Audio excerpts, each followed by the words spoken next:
Greetings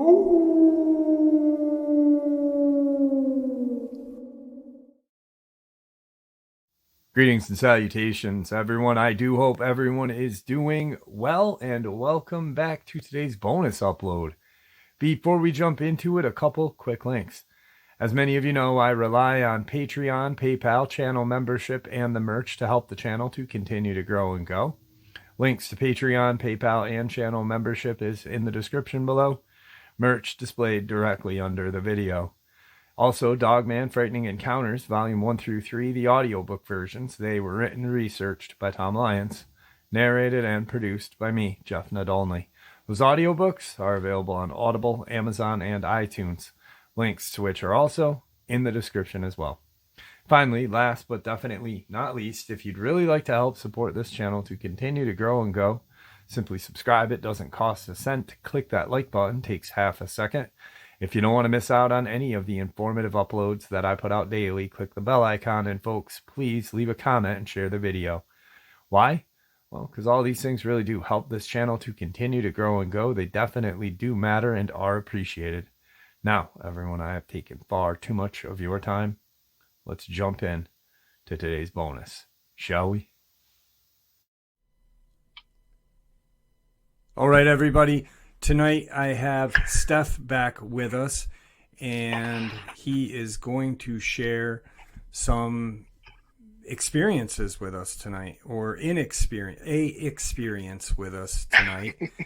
So those of you who were upset with just the information, now you guys can get excited for the experiences. Steph, how are you? I'm doing a lot better. Got my blood work and my imaging back this Monday, and there's no new tumor growth, and my biomarkers are within 2% of normal. So looks like I got out of the woods, do some extra imaging over the next year to make sure nothing comes back. And after 5 years, I'm technically in remission, but after 90 days of no cancer, I can finally get my new artificial hip. Good stuff. Good stuff. Ironically enough, my dad's going through a similar thing. He had some surgery last year, and he needs a new shoulder, but they had to wait until the infection in his leg where the stent was cleared up. So in August, he'll be getting his new shoulder. So good stuff on both ends for you guys. So, it's been a couple weeks since we talked on the channel. Now, I don't know what you want to talk about because it's kind of a surprise to me as well. Like I said in the beginning of this. You want to be surprised. Yeah. I so want you it can to react be a to surprise it. so I can react. So I'm going to turn the floor over to you.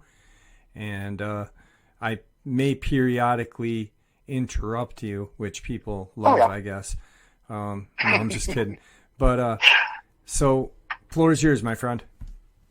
All right. Before I start, I'd just like to thank everybody who left such nice comments and anybody who offered their prayers towards me. Even though I'm not a religious person, I do appreciate the faith, and I hope they were part of the help. And I noticed a couple of you out there are having sicknesses or recovering, and I hope the best goes for you guys too. So hang in there. And one quick thing I learned in this chemo session was that there's a process called cold capping, where I used a clinic that did it, but they keep your head and scalp with dry ice fog for about 6 hours after chemo, and it prevents the exothermic reaction from killing your hair follicles, and you get to keep your hair. So I'm very happy. That seems superficial, but that made a big difference in how I felt about myself during that time period. So just letting other people out there know that's something that's available. And I guess I'll get started here. I'm going to talk about whip dogs. This is the first time I actually ran across a photophore in the eye. And we were out in North Africa, and we had originally been working on a bauxite deposit with hitchhiker ores, the rare earths, and we had found bags and biffs, which are banded iron formations, and biologically accreted gold. And in that area, a lot of people don't realize that 80% of the world's iron supply comes from old microorganisms that used to use iron atoms as a molecular switch for their ATP, ADP mitochondrial reactions. And there was a lot of algae in old seas in that area that used gold as an electron switch in their ATP, ADP. So it's a biologically accreted gold plains. So there, if you can find a layer of that, you can find a huge amount of gold from South Africa all the way up into the center of Africa and even further. So enough geology. We were on a plateau and we were operating up there, and we had a nice series of connexes, which are the big freight containers. Those are usually organized into a semi-fortified situation, and so that's just a general overview of what we were doing. So it was somewhere in the second or third week. There was a large amount of noise and a bit of gunfire from the south side, and a lot of us went over. There were no insurgents in the area at that time, so we were a little bit surprised, and none of the lookouts had said anything, because we have indigenous hunters and lookouts out there that help keep the animals back and give us a heads up if militants are coming in. And so a lot of us ran over there, and by the time we got there, there was something on the ground, big. Not like super big, but like about caniform, as I've said. It's about 4 foot at the shoulder, and it's probably about 5 feet long, not counting the tail. And it was just thrashing on the ground, and one of the guys was dragging one of the indigenous away from it, and that guy was bleeding pretty bad. And a couple other guys had got there before me, and they finished it off. But man, that thing was thrashing. It had taken a lot of rounds, and a lot of animals slump or run or do something, but man, it looked like a seizure. I don't know if you've ever seen an animal in extreme pain, or extremely aggressive. You know what I'm talking about? I do. I had a dog that had epilepsy, and he used to have seizures all the time. Okay, it kind of looked like a seizure, but I mean, this thing was obviously shot to hell and dead. But I mean, it went down hard, but I mean, not any harder than like an oversized melanistic hyena or something, but it went down hard. And a couple other guys started pointing out there and taking a couple shots, and I can see at least 4 or 5 of these things moving around the perimeter. And what's really weird is they have a hunched back that's pretty big, and they're walking and moving like dogs and running back and forth, but their tail is really long, and it kind of, you can almost see the sacral vertebra sort of aspects through it. So they have really strong tails, but you could actually see the ridging of the tailbone. And not at that moment, but, just later study. And there's a lot of them out there. And other people started yelling up that they're all around the place. And so we're all actually falling back to the interior of the connexes, where they're surrounding us. And the connexes are surrounded by HESCOs, which are those giant wire baskets you fill with rocks. You familiar with those? Yes. Yeah, and so to anybody in the armed service out there listening, there's nothing worse than filling HESCO. So I'm with you on that. That sucks when we were setting that up. But yeah, so I mean, we got limited ingress and egress, and we're sufficiently gunned, so I'm not too worried. But there's a lot of them, and it's about an hour before dusk. We're on the edge of the Sahara, so we get a long light, and the weather's stable. But yeah, I don't know what these things are. I mean, they look like hyenas missing fur, except they're, back. I guess they look more like greyhound or whippet, but like super big. Okay. Does that make any sense? Yeah. Yeah, kind of that structure, except they're like, they kind of have that hunched shoulder and the head's down a little bit, sticking forward. Yep. And their tail is weird because the tail's angled down. Not like straight down, but, kind of angles down. And the tail is about another 2 feet off the body, but those tails are strong. They're like Rhodesian ridgebacks. They'd be running, and then they could change direction like 90 degrees going really fast. So we had no idea what we were dealing with. So we were shooting them out, and they wouldn't go away. And there was a lot. I have no idea how many were out there. So we had already called back into base, and we were told them what we were dealing with, and I was like asking them what's out here and what these things are, because none of us know what they are. And they said an EH team would be out, which is Environmental Hazards Team. And those are G1 or Gamma 1, and we're Gamma 2. So Gamma 1s get a lot more money, and they're usually permanently bound to a governmental group. So I never wanted to go that high, because then you're in for life. That would suck.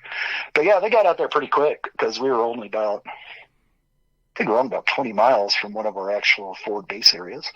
So they got out there really quick and sat down, and yeah, they pulled a lot of us aside and they saw what was going on. They asked us questions, and then they said, we got it. And they all loaded out, and 2 more copters came in, and there was 3 Gamma 1 teams total. And yeah, they got their gear, went out there and started shooting the shit out of them. And we stayed, excuse the language, but we stayed back at the Connex area, and a lot of us stayed up top on the Connexes. And we had a couple of technicals, so we put the mod deuces on the back of the technicals aimed out to the areas we were worried about. And not much happened after that, and we provided support. Anything got by and came our way, we'd plunk it. And after a while, everything had calmed down, and we got back to some basic work what we could do inside the area. And so I grabbed some rack really quick and slept. And by morning, the EH team was back, and they were clearing stuff out. And they actually gave us restriction zones that we weren't to go out to, and stuff like that. And it was like, all right, can I get a blood sample of one of those things? And the guy's like, yeah, go ahead. He laughed, and I was like, huh, okay. A little side note, during the night, the individual that had initially gotten bit, who's named Kasai, he actually developed an anaphylactic reaction. Really strange. The allergic reaction, pretty extreme. To the bite, or was he bit? Yeah, or scratched? Okay. Yeah, no, his whole forearm was just torn to shreds. Wow. And it was swelling up pretty bad. And apparently he started developing anaphylaxis about half an hour after that. They hit him with epi and a couple other things and stabilized him pretty quick. And they got him out in one of the helicopters. So, he actually did fine, but that was really weird. So I was a little bit nervous, and so we just took on contact handling. So basically don't touch it. Right. And, so I did manage to, go ahead. So when you approached the scene, the creature was already, now what did you call it again? I'm sorry. Well, I found out one of the EH guys called it whip dogs. Whip dogs, and, okay. Yeah, named after their tail. Okay. And one of the indigenous, one other guy claimed, because I didn't understand what he was speaking, unfortunately, but one guy claimed he was talking scorpion dogs, but there was no sting on the tail or anything. And, right. But they reminded me a lot of Rhodesian Ridgebacks when they run. They didn't look like them, but Rhodesians and pit bulls have that super strong tail, which they can actually jack their direction of travel in almost instantaneously. Yeah, yeah. Even when they're just, wagging their tail, pit wagging its tail, and it hits you in the shin, you're just like, ow. So when this thing is on the ground, is it making any noise? Was there, what was the vocalization of the one on the ground, and I guess the vocalization of the ones that were surrounding you? The best way I can describe this, if you take all the fox craziness that fox noises make and tone it down and give it more rasp, is very fox-like, but deeper and raspier. And they did seem to, I can't say this for sure, maybe I'm anthropomorphizing again, but it did seem like they had a call response, at least knowledge or language. I don't want to call it a language, but they had a call response system.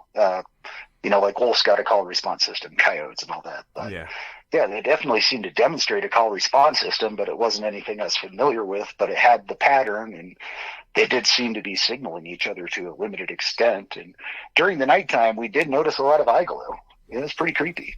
Now, was that through your night vision, or just standing out in the dark looking like they were? Just standing out in the dark looking, but we weren't going night vision too much. We actually have heavy halogens in the area, and we just lit the area up like a football field at night. And so NVG is not very good at that point. Now they're, I'm sorry, what were you going to say? I was going to say FLIR still worked, forward-looking infrared, but they were actually seeable on forward-looking infrared, like predator vision. Right. Sorry, go ahead. Now, so the creature that was dead, the one that did you get the blood sample from that one, or the one that the ones that the team had? Well, I couldn't rig anything for a blood sample, so I got a tissue sample and put it in one of the shielded containers for rare earth, rare earth vial, because they're mildly radioactive. So I figured that would hold it pretty well, and I got that. And I was surprised the guy let me do it. I mean, it's not like there was an EH team. While they deal with anything from predatory lions, hyena packs to backup for insurgent attacks, and they deal with high radioactive emission areas because sometimes we run across those, and they'll plot them all out so nobody gets into a bad area. And, they're kind of jack of all trades, and they're even more specialized than we are, but they're still a monster on the ground. Right. And so the mouth of this thing, what was that? Was it like a hyena, like a pit bull, like? Really, the closest thing is like a combination of jackal and coyote is the best way I can describe it. So narrow, it didn't look, think? Yeah, it's very narrow and had a lot of power. I bet its jaw power was on par with that of a very large wolf. And they're pretty tall, but they're rangy, but they're obviously pretty heavy. I have no idea the weight, but I know they're about 4 foot at the shoulder, and they're about like 5 foot nose to butt, and tail's got another 2 feet on it. But what's really weird is they have micro fur. It was just like, you ever seen a dog that's like really old and just got a little bit of fur on it? Yeah. It's like that, and their skin wasn't like super dark black. It was like, the underside, if you take the fur off some animals and they're black, that kind of like dull grayish black that reflects light a little bit. Yep. Yeah, it was like that. And so what was really interesting is when one of the guys, just came back before I went to bed, he actually was like looking over that thing, and I was over there with a couple other guys, and he's like, "Hey, you want to see something screwed up?" And we're like, "Yeah." And he pulls the eyelids back, and there's a small rim along the upper lid inside of the eye, which barely comes out, then a couple more spots going across the top that were glowing red. When I was like, "What the hell?" And he explained to us that those were inward-facing photophores, and that's the first time I learned about that. Wow. And really cool. It's like dying firefly light, except red. Does that make any sense? Yeah, that's interesting. Except it wasn't making the eyes light up, but it was dead. But right. There's still biological reaction in a photophore for days afterwards. So, all right, so go ahead. No, that's just crazy. It's really cool very strange. So these guys have obviously dealt with these things prior. teams are environmental hazards, and even if for insurance purposes, other than normal encounters, be they unexplainable, monstrous, or otherwise, are technically classified as environmental hazards under our insurance bond. So if they're under our insurance bond, they're in known quantity. The team knew exactly what they were dealing with, or at least felt confident, and they didn't get hurt at all, and they did cleaned up the whole area.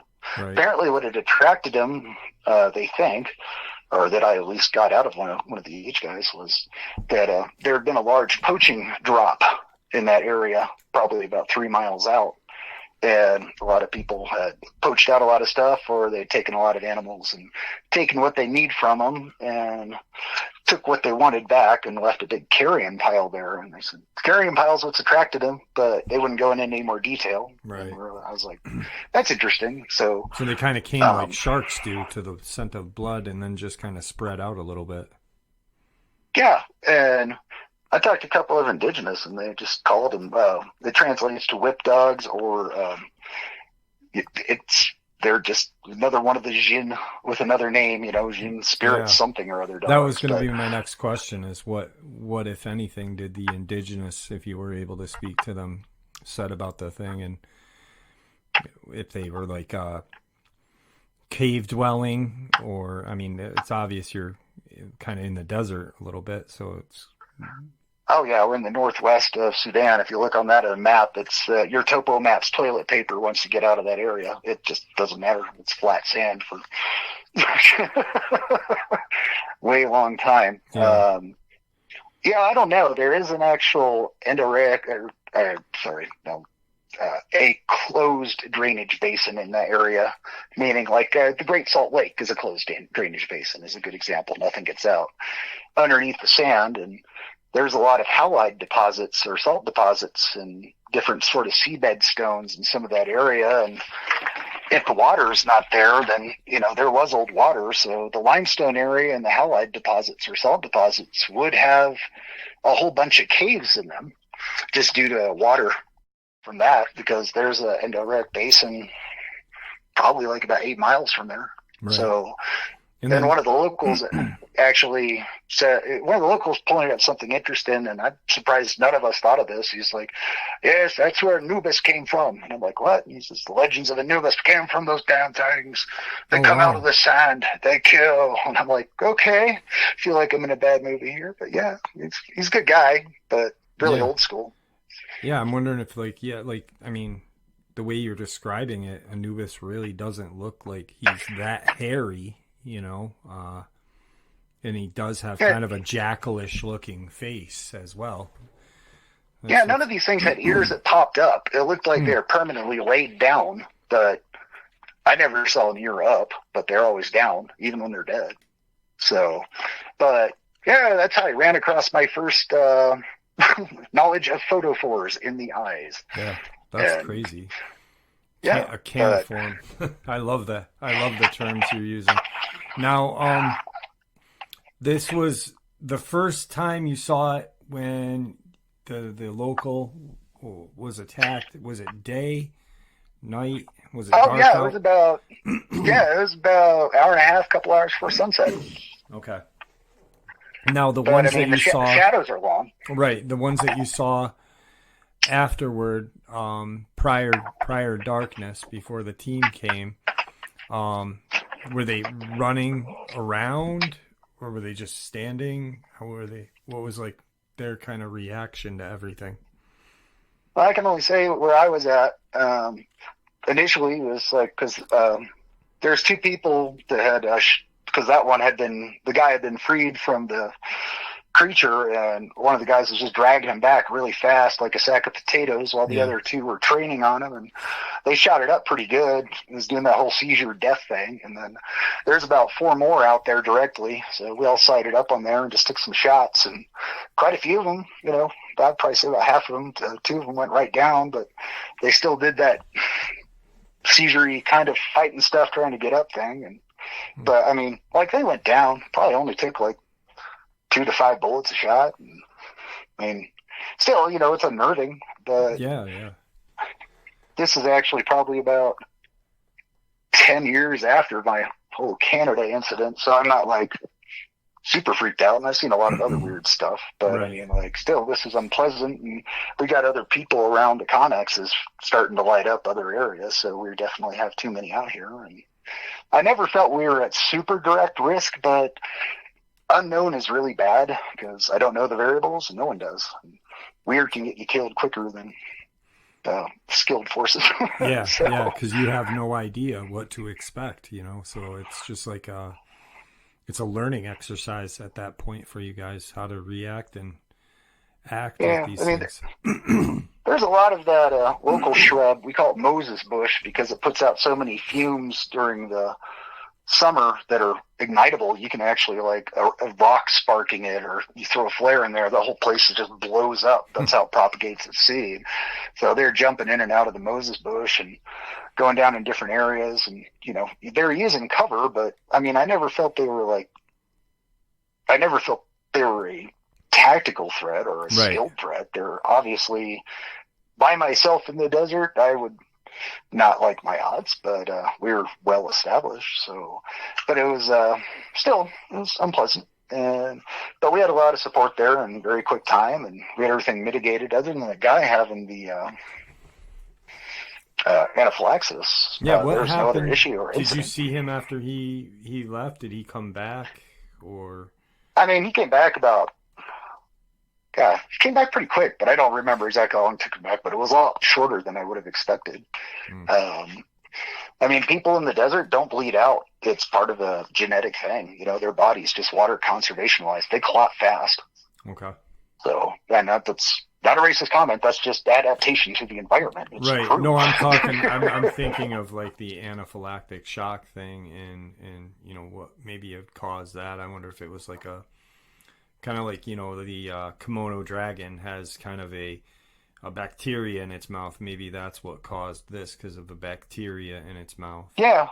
I looked at its mouth, and it was just, like I said, kind of like a, coyote jackalish kind of mouth. I didn't see anything abnormal other than what it is. Right. I mean, I didn't see any specialized injectors, no dissociated lower jaw for allowing this or that. I mean, but yeah, it could be a natural bacteria or something like that. I've never heard of that in anything. I mean, if anybody out there actually has a cryptid encounter that resulted in anaphylactic shock or dermatitis, give Jeff a message. I would love to talk to you.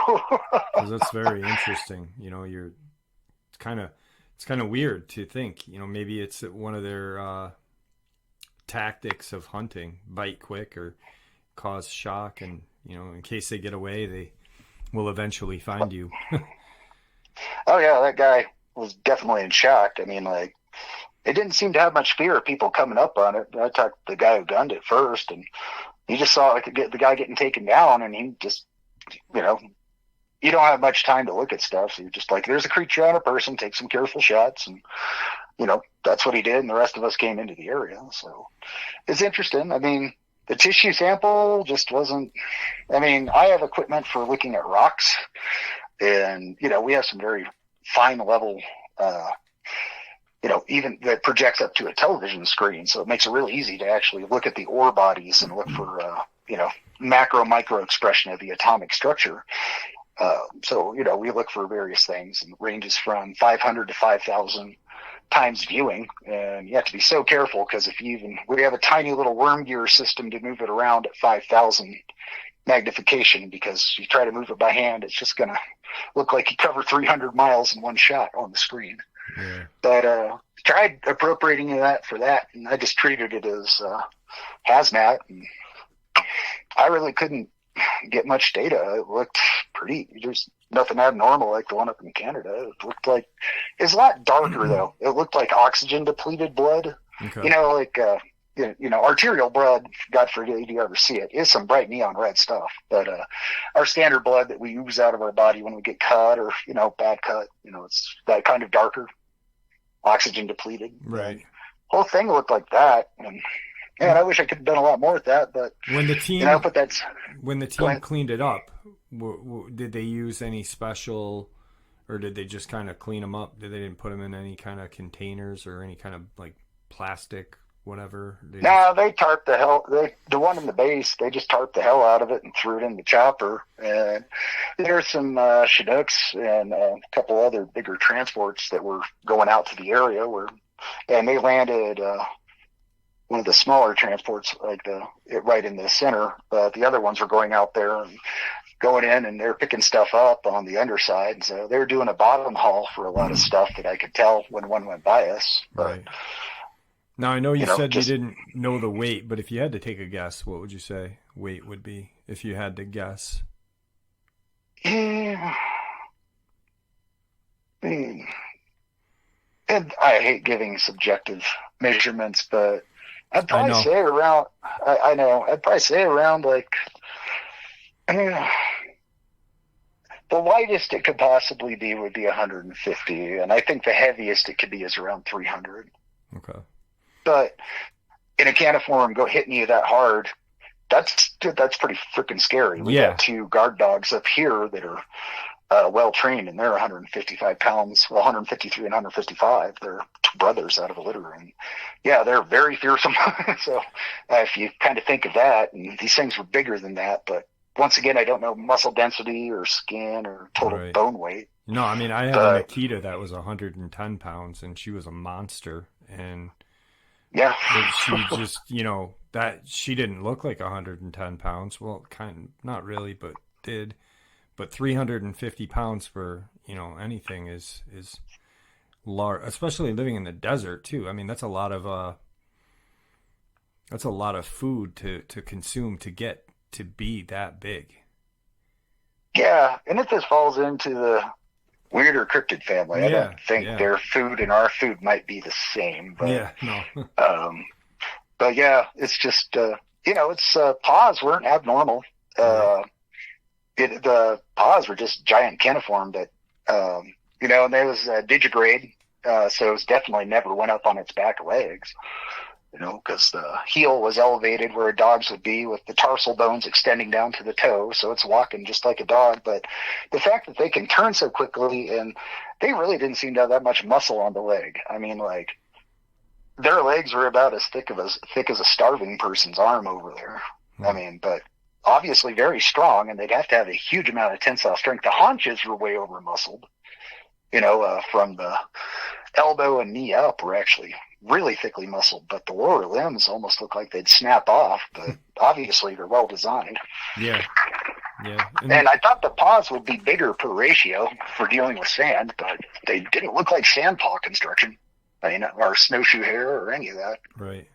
That's very strange. Just the whole, it is a cryptid. That's the thing. It is a cryptid. It's an unknown animal in a location that doesn't have that animal living there. I like the way the man said that's where Anubis came from. They come out of the sand, and like you had said with the mines, maybe they're just coming out of the mines, and the indigenous people are thinking, hey, these things are coming out of the sand, but yeah, they're coming out of the mines. The sand could blow over the wadis and the playas, the dried and wet legs. There's a lot of wadis out there, which are kind of like an oasis, down in the escarpments between it before you get out in the main desert. So, so that's the first time I saw Photophores. I like that guy. He's like, you guys want to see something neat? I was like, okay. He didn't have a hick accent, but he's still actually pretty funny. But yeah, it's like, so that's where I first became aware of Photophores, and they obviously knew about them. Yeah, that's pretty amazing. I mean, I wonder how many times they had to deal with these things prior to. And they seem to be very good at dealing with them, or at least dealing with. There's a lot of stuff in Africa that's not reported. I mean, like, if they had first world luxuries like we do over here and time on our hands, I'm sure there would be channels that would put ours to shame. Yeah. I mean, you and I have talked about a couple of non-cryptid events over there that were pretty crazy. But in that location, what are the largest, minus these whip dogs, what are the largest predator in that location that you were at? For that one time, you know what I mean? Like, I'm not saying all the time that you were over there, but well, there's African dogs in that area, and I mean, like they're spelled DHOLE. There's just a type of African dog, and there's some out in that area, even though they're quote supposed not to be. But they've been following the main road from Khartoum to El Fazer across Sudan, and then branching out. So, if there's civilization, you're going to get those dogs in the background. But they're not that big. Those things are like. Nah, they're like 10-20% of the size of these things at the most. And everything else is pretty small out there. I mean, a weird, scary thing about the desert out there that people don't realize is that we poop and pee in buckets with cat litter and that weird gel that looks like hard pellets and expands into gel, because if you pee on the ground out there, you'll be surprised at how many things crawl out of the sand. Bugs and mosquitoes come out of nowhere. And if you poop on the sand, you're going to have like more life than you ever thought was possible for a desert to have going for that one piece of poop. Wow. So we actually have a very closed system with that, because it's almost like a zombie movie. You leave a poop or water or pee on the ground and stuff just starts popping out of the desert that you didn't think was around. You're just like, oh, bad way to attract nasty things. Yeah, definitely. Definitely not good. Imagine. I don't know. I just got bad dreams taking a poop in the desert and falling down or something. Not a good time. It's a little bit weird coming back to civilization. You forget there's a toilet and you don't want to pee. So where's the bucket? And you're like, I'm in the real world now. I got to find a bathroom. Yeah. So these things, I don't mean to keep. Go. But these things are like, I'm just. Because I've never heard of it. I've always known that there were, and you and I have had conversations outside of what we've recorded, and we've talked about. Oh yeah. We've talked about portal. We've talked about different things that cryptids could evolve from or come from, and I've been thinking a lot about portals for certain cryptids that really we don't hear about or that don't fit the norm. And these things are very large for that area. It's almost like you explained, desert animals aren't big because for the simple fact that you're in a desert. Yeah. And how their paws were not meant for running on sand, but they were very adapted to running on sand, or like in front of you, they weren't having a hard time running. Yeah, we are a Obviously. combination of hard pack and sand. Kind of like I don't know, the edge of the sand dunes out there in Colorado. You kind of got that mix of the desert and the sand, so it's more Right. like that. So I'm wondering maybe if there is a portal out in there somewhere. It could be maybe these things are coming from there. Who knows? And Yeah, and we very talked about it cool. could be bosonic matter actually converting to fermionic matter, which is actually doable. And, Yeah, we've talked about the science behind that, and to me, that'd make a lot more sense. But yeah, that's a whole different subject, and I have no idea how to talk about that one in a way that would be palatable. But maybe that's something in the future we can talk about. definitely, maybe. But Wow, I'll that's believe portals before aliens, and I know a lot of people think I'm crazy, but it just makes no sense to me. well. I don't know. I've thought about it, and I I'm on board. But now that the more I talk about this Dulce thing, I'm kind of more on board with the portals Like, and outer space. But maybe there's a portal that leads to outer space. Who knows? yeah, So but I agree with you. I listened to your Dulce stuff, actually. I'd never heard of that stuff before. So apparently that's really well known. It's kind of funny. I knew the son of one of the people who worked on Gas Buggy. He was actually a contractor over there. He's based out of Khartoum. But he never talked about any of that. But that was kind of interesting to hear that. yeah, it's very interesting stuff. It's I mean, strange. his Like when I his was doing dad died of like tonight's. 12 types of cancer. Oh, sorry. Oh, His dad died of like 12 types of cancer. who would So that that's be? why. Actually, I don't think he'd appreciate that. But Okay. his father worked on Gas Buggy as a technician and stuff like that, where they're doing a lot of geological assay and clearing. So he wasn't like super rank or anything. But yeah, Right. he died of like 12 types of cancer. And his son really liked the work and had government connections and he got to be a Gamma 2 and he wanted to Gamma 1, I think. So That's anyway, cool. sorry, I didn't interrupt. Go No, ahead. no, you didn't. That was it. Strange that when I was doing tonight's upload, and something popped into my head with the how the people were being labeled as missing or unexplained death or whatever, and I was like, that's just it falls into what we're going through right now, in modern time. I mean, it was only 50 years ago, but maybe the government and whatever has the government made pacts with are back at what they were doing back then. Could be. I mean, I've got a personal prediction that, we've gone through the Bigfoot phase and we're in the middle of the Dogman phase. I think pretty soon in the next 5 to 10 years, it's going to be predominantly pull-offs or whatever they decide to call them at that time is going to kind of come into the new eyeball and wavelength of everybody talking about it. But that's just how I feel Yeah. is going to happen with that. And I think the pull off fits into the kind of reptilian, and I know you hate the word, but alien, and I only use alien as like not from outer space, that's but fine. alien to what we are used to. Yeah. Then that really they're fascinating too because we know nothing about them. So And I've listened to a lot of your stuff in a couple other places, and it really does seem like the caniforms are demonstrating a lot of the pull-offs abilities too. The van der Waal forces to go up and down, and the ability to camouflage out, probably using the same chromatophore photophore system. It's just almost like there's a spectrum of manifestation or existence in cryptids, just ranging from like a dial across the way, and they just seem to be every point of the dial seems to be a manifestation sharing different traits. It's pretty fascinating. yeah, it's I can honestly say there is not a day that I am not shocked or not fascinated, I guess, is the thing. I'm just always kind of something. I get a subscriber email and it just hey, this might not be interesting to you, but then I'm like, holy, how are they thinking this is not interesting? Like it's a very strange world we live in, and you gotta appreciate it though.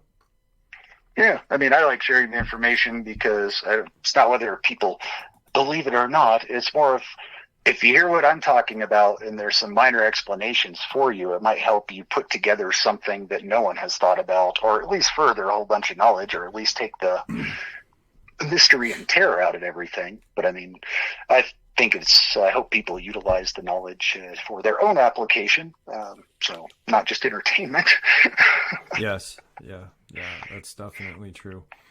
Well, it was awesome having you on, and sharing the whip dog.